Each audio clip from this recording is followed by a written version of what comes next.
I saw that you had not even unwrapped your college directory. Mom, don't go through my stuff. We discussed it, and she gets to go through your stuff. Just have a look. It's fun. It's like a menu for your future. What are you in the mood for? Some Penn State, some Pepperdine, Pomona, Princeton. I'm not getting into Princeton. He's not getting into Princeton.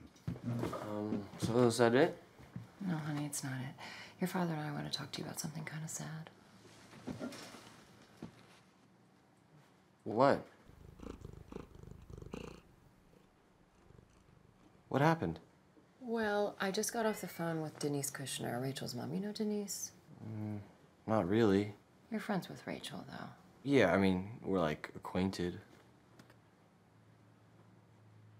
Okay.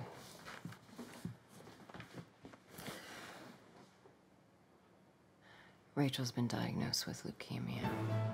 They just found out. Great film. Thank you. So, I wonder, I mean, I've seen like a lot of your work on American Horror Story, and I know you got another horror film coming out, but how Came does... out last year. How That's does, right. I'm sorry. My mom saw it. What stylistically is similar in that, in what you've done on American Horror to anything that you've done in this film? No, it's a hard question because I do love the camera, and American Horror Story allows you to be really aggressive with the style. It becomes a character also. And because this is a movie about a young filmmaker telling you a story, you can kind of have the camera still continue to be a character in the story, but at some point that has to go away. As Greg starts to learn to pay attention and be quiet, and to learn to be quiet for a while, and that's okay, and to learn to pay attention, I think I said that. Then the camera also could calm down and be still. And also at the beginning, I wanted to be very playful and really show the high school the way he feels it, you know, as this battleground that he wants to run away from. And then because it's not a love story, you want to shoot it in a way that keeps it playful, keeps the compositions moving and maybe slightly unconventional so that the audience doesn't assume that it's going to be a love story, because ultimately you have a boy and a girl in a room, in a bedroom, you can go there. Yeah. And then once the audience understands the kind of story that you're telling and the kind of movie you're telling, I think then I think it's okay to be still. And you hope that the audience is with you at that point, and they'll go through the journey. What group am I in? What? Yesterday you were saying you've mapped out the entire high school by group. What's my group? Seriously? Yeah.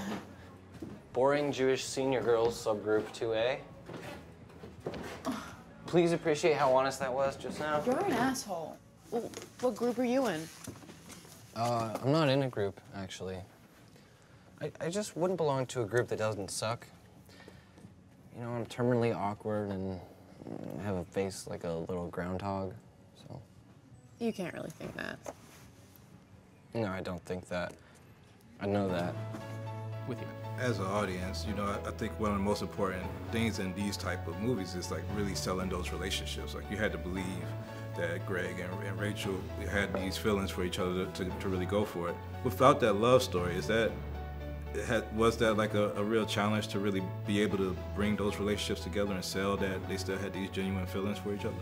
No, the script was so good, and it made that so clear, and the casting of Thomas and Olivia, particularly all the you know, RJ as Earl, it's a different kind of love. You know, the three of them have a very intense bond, and they all need each other in different ways. The challenge was to cast the right people that have the right kind of chemistry, because you could cast a different Greg and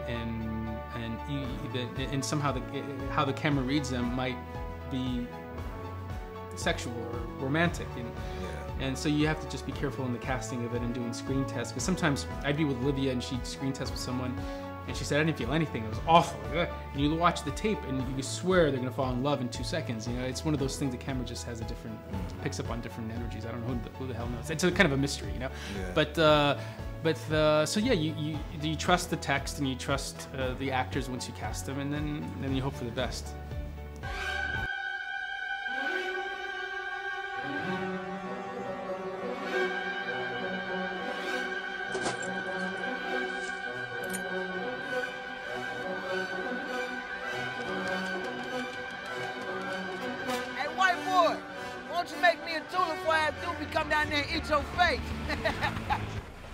but no, for real. Can you make me a tulip?